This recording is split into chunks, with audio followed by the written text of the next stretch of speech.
দর্শক আসসালামু আলাইকুম, আমি শহীদুল ইসলাম সজল আমার ক্রিকটক চ্যানেলের পক্ষ থেকে সবাইকে স্বাগত জানাচ্ছি। যে যেখান থেকে আমার এই ভিডিওটা দেখতেছেন সবাইকে আন্তরিক শুভেচ্ছা এবং অভিনন্দন। ট্রল করা বন্ধ করেন ভাই, দেশটা তো আপনাদের বাংলাদেশ। বেশ একটা ট্রল হচ্ছে বাংলাদেশ টিমকে নিয়ে যে এবার বাংলাদেশ টিমের সাপোর্টে কেউ নাই। তাহলে আপনি কোন টিমের সাপোর্ট করবেন? Australia, England, India, Sri Lanka? এরা কেমন কথা ভাই? আপনারা বাংলাদেশে জন্মগ্রহণ করছেন না? বাংলাদেশের সাপোর্ট আপনাদেরকে অবশ্যই করতে হবে, করা উচিত।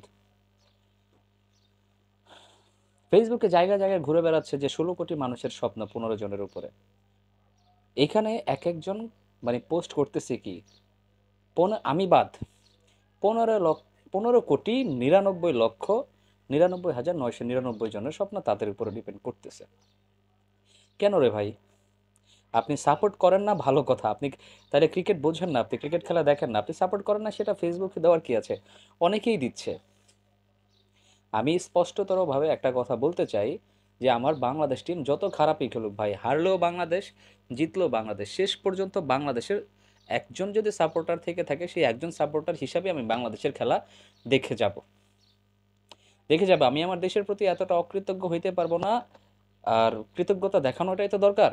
একদম মনে করেন জীবনের শেষ রক্তবিন্দু পর্যন্ত কৃতজ্ঞতা দেখা যাবো, যত রাগ থাকুক গোসা থাকুক সেটা বলবো, কিন্তু দিন শেষে দেশের সাথেই থাকবো। দর্শক, নাজমুল হাসান শান্ত একটা কথা বলেছেন যে এইবার আমরা চ্যাম্পিয়ন্স ট্রফি খেলতে যাচ্ছি চ্যাম্পিয়ন হওয়ার জন্য। একদম বাঘের বাচ্চার মতো কথা। চ্যাম্পিয়ন হই বা না হই পরের কথা বাদ, আমি যদি এখন টার্গেটই করি আমি গোল্ড মেডেল জিতবো, আমি হয়তো তখন যে জিতবো হচ্ছে সিলভার মেডেল। বাট আমার টার্গেটে যদি থাকে ডায়মন্ড মেডেল জেতার, তখন গিয়ে আমি গোল্ড মেডেল জিতবো। ব্যাপারটা হচ্ছে এরকম। এখন আপনি যদি চ্যাম্পিয়ন হওয়ার স্বপ্ন না দেখেন, আপনি রানার্স আপ হবেন থেকে? আপনি যদি বলেন আমাদের টার্গেট হচ্ছে সেমিফাইনাল খেলা, আমাদের টার্গেট হচ্ছে দ্বিতীয় রাউন্ড খেলা, তাহলে তো ভাই আপনি কিছু করতে পারবেন না। ব্রাভো ফর নাজমুল হাসান শান্ত, যে এরকম একটা বোল্ড একটা কমেন্টস করে গেছেন, কমিটমেন্ট দিয়ে গেছেন দেশের মানুষের সামনে যে এবার আমরা চ্যাম্পিয়ন্স ট্রফি খেলতে যাচ্ছি চ্যাম্পিয়ন হওয়ার জন্য। সব সোজা সবটা কথা। হইলাম না হইলাম সেটা পরের ব্যাপার, তার এই কথার জন্য হইলেও ভাই আপনাদের প্রত্যেকের বাংলাদেশ টিমকে সাপোর্ট করা উচিত। আমি তো একদম পুরা খেলাই দেখবো, একটা বলো বাকি দিব না আল্লাহর মতো যদি হায়াতে বেঁচে থাকি। তো নিজের দেশের সাথে ভাই গাদ্দারি করা উচিত না। অন্যান্য দেশ দেখে শিখেন না, তারা এর চেয়ে তো খারাপ পারফরমেন্স করতেছে, কিন্তু তারা তাদের দেশকে আসলে অবহেলা করে কথা বলে না। তারা দিন শেষে তাদের দেশের আহ, মানে ওই যে 15 জন প্রতিনিধি খেলতে গেছেন চ্যাম্পিয়ন্স ট্রফিতে, হ্যাঁ যদিও স্বাধীনতার যুদ্ধ না, লড়াই না কোনো, কিন্তু নিজেদের পয়েন্ট অফ ভিউ ক্লিয়ার করার একটা জায়গা হচ্ছে ক্রিকেট ফিল্ড, যে আমরা কি করতে পারি, আমাদের সামর্থ্য কতটুকু। আর সেই সামর্থ্য যদি আপনারা জোয়ার না এনে দেন,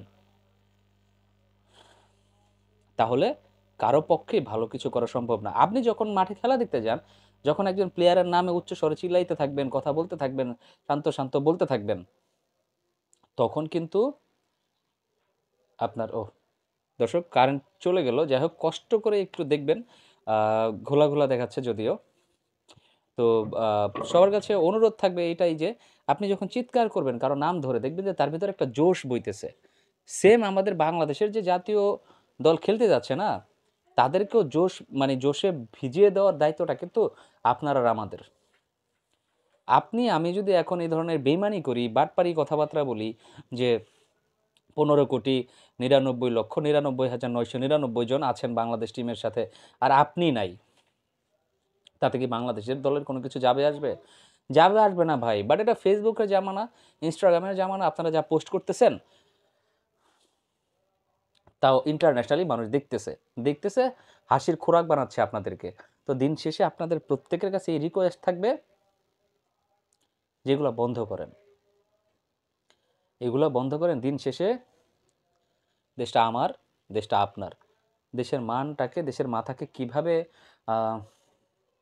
আন্তর্জাতিক পর্যায়ে আমরা সমুন্নত করব, যে কোনো মাধ্যম থেকে, যে কোনো জায়গা থেকে, সেই লক্ষ্যই সবার থাকা উচিত। তো দর্শক, যাই হোক, যারাই এতক্ষণ আমার এই ভিডিওটা দেখলেন, তারা অবশ্যই আমার ভিডিওতে কমেন্টস করে জানায় যাবেন যে আপনিও কি হারলে বাংলাদেশ, জিতলে বাংলাদেশ কিনা আমার মতো।